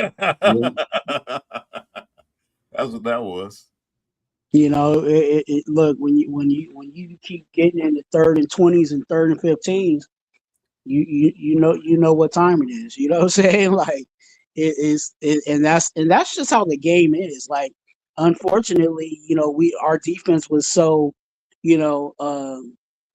struggle, you know what I'm saying? Like we've all had that heartache of, oh, it's 3rd and 20. Oh yeah, they about to, we about to 3 and out these guys, and all of a sudden on 3rd and 15 or 3rd and 20, for some reason they complete the you know what I'm saying, they completed for a first down. So but those are favorable, those should be favorable downs for a defense against an offense if it's 3rd and 20, you know what I'm saying? So years back, man. 3rd and 20 got a pass. Yeah. I did like Reds that draw play on 3rd and 20. Yeah. So we definitely there's a lot of meat still on the bone in regards to us offensively and defensively. And it'll be up to these guys, this coaching staff and these new guys that we brought in to make sure that upgrade that we're envisioning right now as fans, that actually happens. Yeah, I agree with that. Like I said, we haven't seen anything yet because everything right now is like a brand new car. You bought a brand new car for the lot. You didn't know that. Like I said, I bought a brand new car. I bought my truck back in 2022, brand new, off the lot with 18 miles on it. And I'm driving for a year and a half, and there's a function that I didn't know that was in there. Like, what the heck? I didn't know that. I read the book, but didn't realize it. But you don't know what we have until you take it for a drive for a little while. You know what I mean? We got to wait to drive it out and see. We don't know what this office is going to do. We don't know what the defense is going to do. How's it going to look? It's going to look totally different from what we're used to seeing. Main thing is that we probably get more scores than what we used to. Because like I said, 13.5, I think it was 13.5 points a game we scored last year. Oh my God. Some teams get that in the first quarter. And we'll just get in a whole game. I'll go back to that Kansas City game where we had, 30 offensive plays? That's unheard of. Unheard of. So it's going to be a lot better. Whoever gets off to the fast start, be great. Offense, yes. Do it. Score 30 points a game. Defense, catch up. Stop them. Let them score only 9 points a game. So whoever gets off good, I'm happy for either way it looks. Not trying to, put too much pressure on it, but I'm just putting it out there that, we saw a team put up 40 points a game, with a bad defense and win the Super Bowl. Yeah. So it could really, it could be that way, or we could actually have a defense that, is only allowing 9 points a game. You know what I'm saying? And we saw that too. We saw that too. Very Yeah. much. The Baltimore Ravens, they won their first Super Bowl. It wasn't the offense. It wasn't what's the name? The quarterback. It was all about Ray Lewis. Trent and the guys. Yeah. It was all about Ray Lewis and the guys won Super Bowl because of the defense. And a few other teams won Super Bowl because of defense. But there are also some teams that won Super Bowl because of their offense. Mhm. So we'll see how it plays out. So anyway, yeah, that was a good conversation. I like that. Hey, quick question. I'm gonna ask you. I'm gonna ask both of you guys this because we were just talking about that. In regards, it's still in tone of what we're talking about offense and defense. The last Super Bowl, was that a defensive Super Bowl, or was it the Seahawks offense, or was it actually the Seahawks defense that won the Super Bowl? Go ahead, Jason. I'll give my thoughts. Go ahead, Jason. I'm gonna say defensive, to be honest. I don't know, like Drake May did pretty good, up until that game of kind of creating and stuff like that. But like for some reason he could not get anything going. He took a lot of sacks. I'd say more defensive because they were able to shut them down pretty much on offense. Henderson could not get nothing going. You know what I'm saying? Like he really struggled in the postseason, and like he could not really do anything in the Super Bowl either. But yeah, I mean, they on the offensive side, it was kind of more Walker kind of, making it happen. It was a little bit of both, but I would say I'd say more defensive though. I'm going to say 70-30. 70 defense, 30 offense. Reason why I say 70-30, 70% defense, like Jason said, pretty much shut down the Patriots attack. Shut down McDummy. Shut them down. Got the ball back to the offense. 30%, Walker running the ball. Darnold didn't do that much at all. He did just in the, like I said, he did just enough. He didn't make that many mistakes. He made no mistakes or many mistakes. If he did make them, to give the New England Patriots a chance to come back and win or come back. So 70% defense, 30% offense. Like it. I agree with you guys. I think it was more of a defensive thing. I think a lot of people get enamored with, the JSNs and the Sam Darnolds and what I'm saying, like all the little flashy couple of pieces that they had over there with the Seahawks, and not discrediting what Kubiak was doing offensively, but I think that defense was what actually kept them, that really kept them afloat. Similar to Tom Brady and the Patriots. I think Belichick's defense was what pretty much had had that team dominating for as many years as that they did. Tom Brady did do his job offensively, kept moving the chains, being consistent, et cetera, et cetera. But I think the straw that really stirred the drink, for both of these teams were defense. Yes, it's a complementary game. Yes, the offense helps the defense. Yes, the defense helps the offense. But there's only one side that gets MVP, and I think defensively, I think it would go to the defense. Yeah, like I said, that's why when Kubiak came here, first thing he sewn up was offensive line. What was the next thing they did? Went after defensive players. They didn't sign a big name wide receiver or a big name running back or anything like that. They said, well, first things first. We got to get a dedicated center, Storm's offensive line. Once we get that and get a running game going, we're okay. Now, some defense. Let's fix the linebacker room up. Let's get a nickel corner. Let's draft some cornerbacks because they had 10. How many picks they had in the draft? 10, right? 11. 6 of them were defensive players. So Kubiak knows, hey, we need to get the defenses. When we get defense that can stop the other team, we can get points. I'm confident that the quarterback, because Kirk Cousins here. Kirk Cousins be just like Sam Darnold. You don't have to be spectacular. You don't have to get 400 yards a game and 10, 2, 3 touchdowns. No. Just maintain, control the ball, give it to the running back, throw when we need to. That's how it is. Because they had Chardonnay and Walker the whole year. What they did, in between, 2 guys, run the ball. Sam Darnold had a spectacular year. He threw the ball just enough. He has one big receiver. In JT, whatever his name is. He throw it to him. And he led the league in receiving yards and touchdowns. Why? Because basically that's the only receiver they had that he threw to. But we got multiple receivers, not counting Brock Bowers. He's not a receiver. He's a tight end. So he has the formula there to succeed. But the main thing he needed was that defense. That's why he went and got Walker and Dean, Quiddy Pay, because they thought Matt's going to be gone. So he got the defense guys that we need a defense. We need to get this on up. We signed Kuntz. So I think Kuntz is going to break our year this year. Got defense together because we got to have the defense.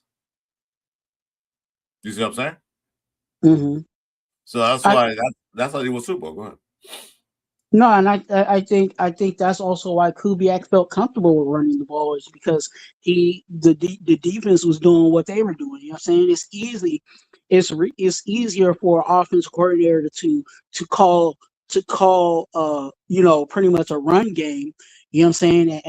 And play the time of possession when your defense is shutting people down on the other side. Let's look at it on the opposite side. If it was open season, you know what I'm saying, on the defensive side, do you think that Kubiak would be running still, committing to seriously run the ball? No, he would have to pass to stay on pace with, scoring, right? Right. And the quickest way to score is, obviously in the passing game, right? So if it was a situation where the defense was so bad, you know what I'm saying, then maybe he would have had to pass the ball to speed up how many times they scored and stuff like that. But because that defense was so solid, Kubiak could sit, you know what I'm saying, on that run game playbook. And obviously the talent that he had there was enough to keep them, you know what I'm saying, keep them on top. And then every once in a while, you relied on Sam Darnold to complete a needed pass here and there, but not, expecting for Sam Darnold to throw 40 times a game or 30 to 40 times a game. Like, that was not the game plan, even their entire season. Yeah, I agree with that. Like I said, that because like you said, it makes his play calling a lot easier when the defense can stop everybody from doing anything, and we could just run the clock. We could just run the clock. He had two great running backs, Walker and Chardonnay. We just run. And then it was 3rd down, 4. Well, we have options now. We can throw the ball, or we can try to run it, or run a screen, or do this. So he's not putting his offense into a pickle that we have to throw the ball, like you said, 40 times a game. That's what Pete Carroll wanted. He wanted G. Smith to through one game 40 times a game. We still lost. Didn't matter. We still lost. So having a good defense out there and a good running game, pretty much not guaranteed win, but a better chance of winning. So yeah, the defense was a bully against Pitt. But yeah, that's exactly why he came here. You saw, like I said, the Red Devils wasn't really that bad last year. Poor tackling and all that stuff, but we still wasn't that bad. Just we don't feel too long. Way too long. We don't feel 80% of the time. If we did get the ball back, what we do? Well, run one punt or run one interception. But I don't think it's this way because you're not going to put whoever starts at quarterback, either whether it's Mendoza, whether it's AOC, whether it's Kirk Cousins or whoever. He's not going to have him. He's not going to put him in that position to have to make that big pass on 3rd down 20. You know? Well, Jason left. Okay. So, hey, Chad, what do you think about the situation of the Raiders? I think this is a great argument, like one guy said earlier. This is a good argument to have. This is a great argument to have. This is a good thing to look forward to. That everything improves on both sides, defense and offense. And don't forget special teams, too. We got that guy, Tokyo Toe. Good to see him. I'm really pulling for him because I definitely do not like our kicker. You don't like Gabe? I don't know why they picked him up, but Carlson was having a pretty bad couple of years. So I can see why they got rid of him. Well, yeah. I think that's a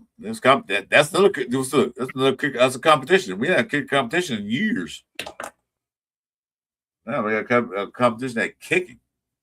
That shows you that this administration or this regime for the Raiders, everybody's on notice. Although we brought Gay in, that don't mean you got a job. So not like it. Everybody's on notice.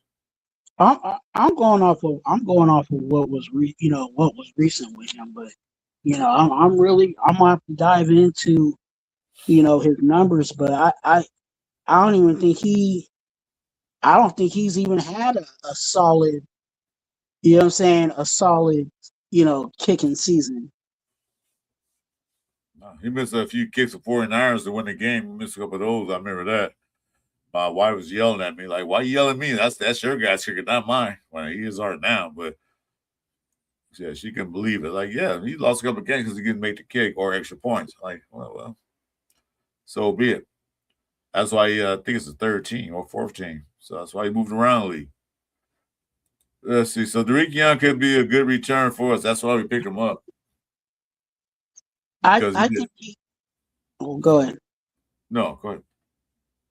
I think he's one of those guys that he might be on the roster. He might not be on the roster. I think we have more kick returners than anything. If you really start breaking down how many guys we have that do kick return, it's crazy. Like, so I think if he might be on his way out, unfortunately.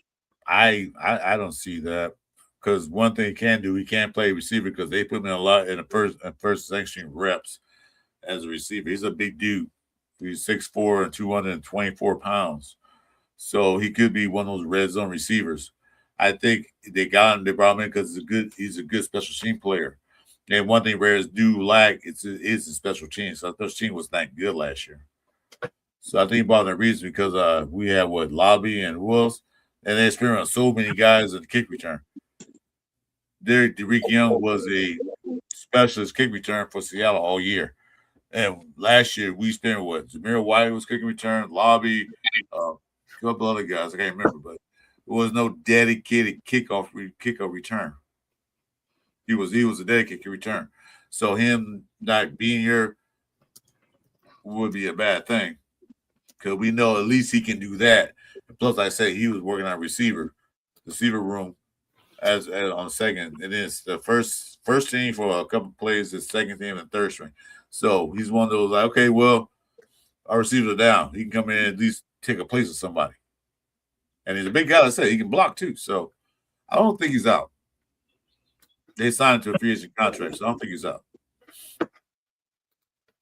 Yeah, I think it's going to be a situation of numbers because when I look at our wide receiver room, yeah, they're gonna have to play that numbers game if they decide to keep him because just on top of my head, I forget that he is with us. With all the wide receivers options we have. But he won't come. They didn't bring him as a wide receiver. That's why they drafted wide receivers and brought some other guys in. I get that, Chris. I get that. you know, I get that he's not necessarily going to be like a wide receiver that we're going to be relying on in regards to routes and stuff like that, but he still is accounted for in that room. You know what I'm saying? So Okay.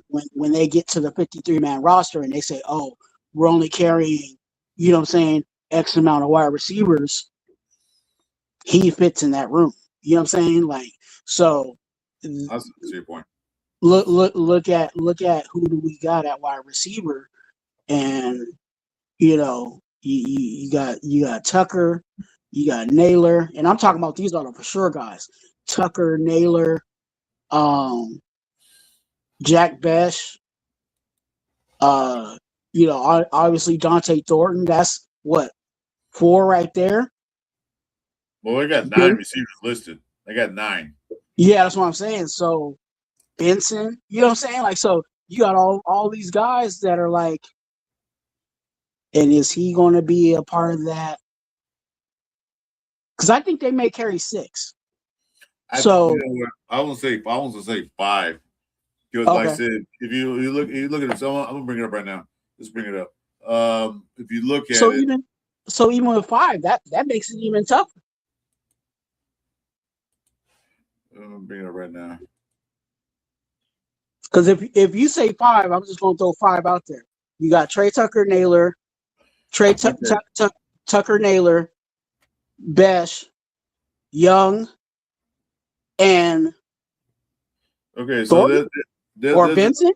I don't know if you can see it, but there's a receiving room. So you got Jack Besh, Malik Benson, the rookie. Let me speaker. Hold on a minute. Give me guys. There We you go. see the TVs right now. Yeah, I gotta change it back. Hmm. I didn't make it bigger because it was kind of small. There we go. So we got Jack Besh. You guys see it? No, we still don't see the DBs. Oh, okay. Maybe I'm on the wrong screen. Hold on a minute. I'm gonna bring it back up. I can't read it anyway. I'm on my phone, so if you just read it out, we can still have the conversation. Oh, okay. Well, I put the wrong one up. Hold on a minute. Let's see. Wow. Anyway, I'll bring it up. But anyway, I can see it now. But just a second. Showed the wrong one.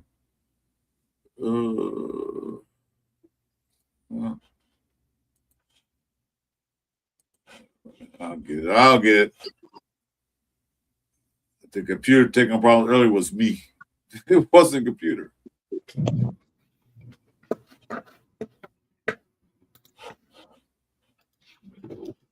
All right. All right. There we go. See if I got it right this time. All right. Here it is. There we go. All right. So you got Jack Besh, which they say he's improving. He's looking better out there. He was a second-round pick last year. That was Spytek's pick, or Spytek was the general manager when he picked him. Then you got Malik Benson, who's showing out this year. Me, talk about him. He's showing out. And OTA, like I said, it's just OTAs. It's not training camp. It's not anything like that. So then we got John Brady. I came from Indiana, so he's part of the Mendoza guys. And he's supposed to be a special teamer. Yeah, he's special teamer. Yeah, special teamer. Philip Dorsett has been showing out, but I don't see him making the team.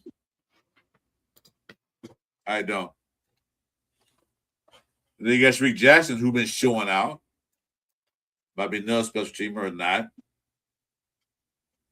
And then Jalen is going to be on the team. Chase Roberts, who I want to see, but right now there's no words on him. I ain't heard anything about him in OTAs. But he's another big guy. We know about Corey Rucker. He's on IR. So I think the Raiders plans on keeping him. I think they did that specifically for that reason. Yeah, I think they're gonna keep him. They're Quiet as kept. Yeah, they're gonna do it like they did Dalton Wagner. They're gonna keep him on in reserve and blah blah blah, so nobody will grab him. And I hope they do. Then you got Thornton, who has to prove himself this year. But like I said, I can't blame him too much from last year because of the quarterback play and all that play calling. So we'll see with different play calling, different in the offensive line and running game, can he improve? Because right now, I think Malik Benson is breathing down his neck. Like, hey, dude, if you don't want to play, I will. So let's see how that works out. Trey Tucker, of course, you know. EJ Williams is going to be a special teams guy. I think. If not, he might get cut. They brought him in for Mendoza. And then there's Derek Young. So overall, the wide receiver room is really nobody really that can. You said keep 6. Yeah. So I'm gonna ask you this question. I'm gonna get the answer. You say keep or cut, and keep count. Okay, you ready? Besh, keep or cut? Keep. Keep. That's 1. Malik Benson, keep or cut?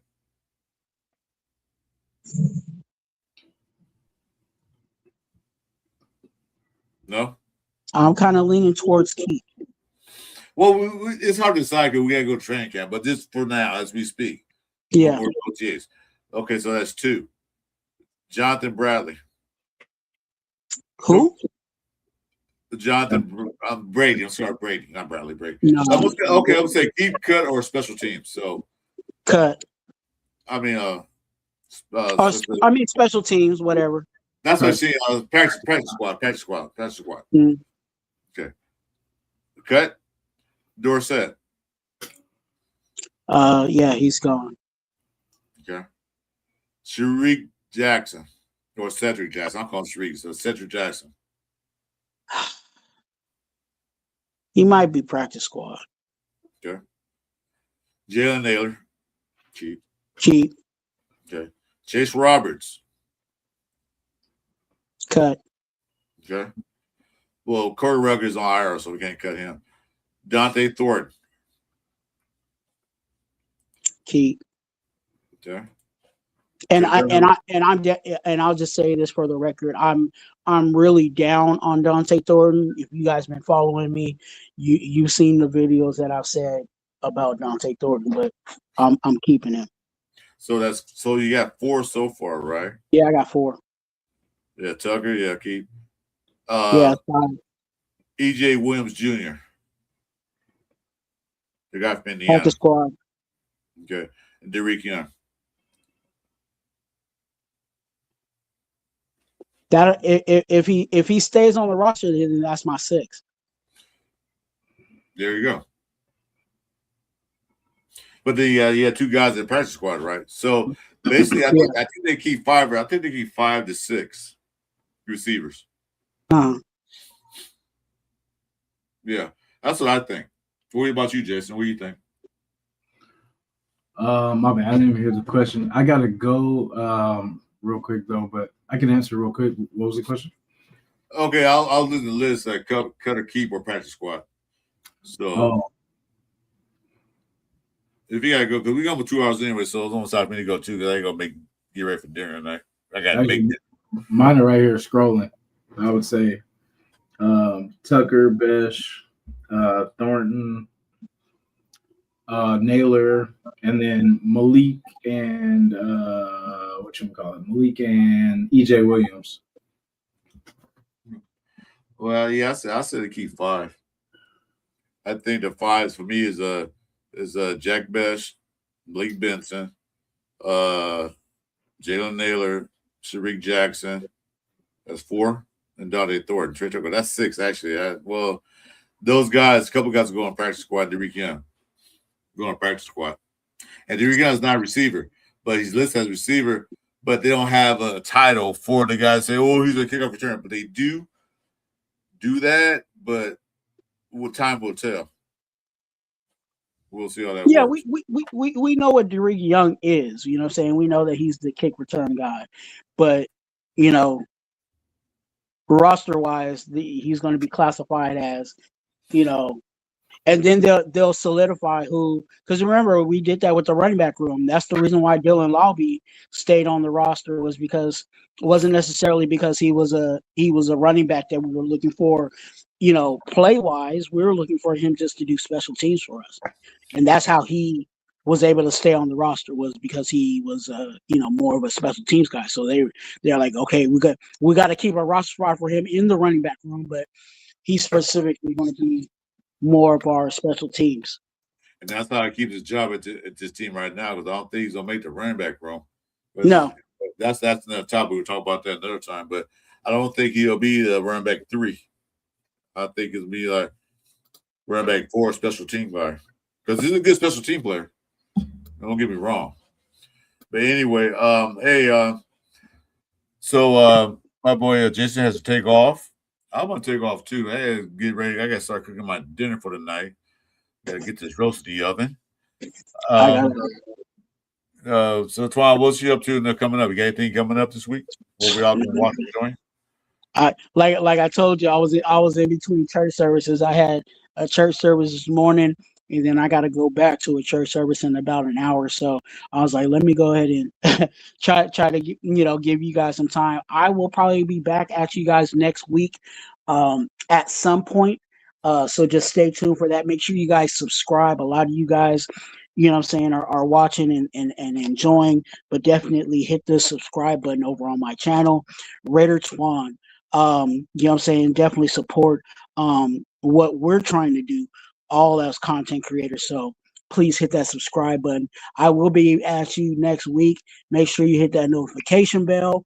Also, I have not released it yet, but I am working on a Sunday service, a real special Sunday service. So be ready for that. Most likely, if everything works out, that will probably be next Sunday. And again, that is a Sunday service you do not want to miss.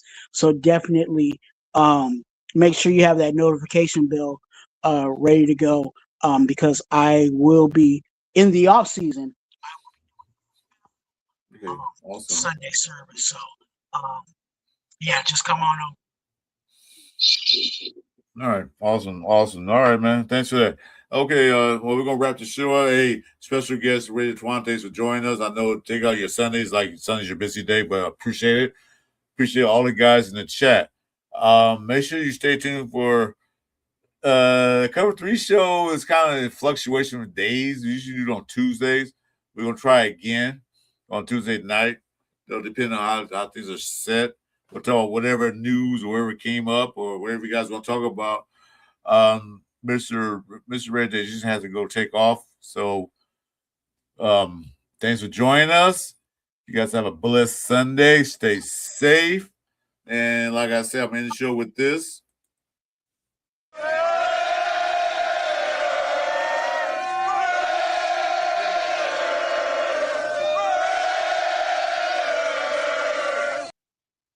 And once again, thanks for coming in on a Sunday. Could have been somewhere else, but thanks for coming today. You guys have a good one. Take care.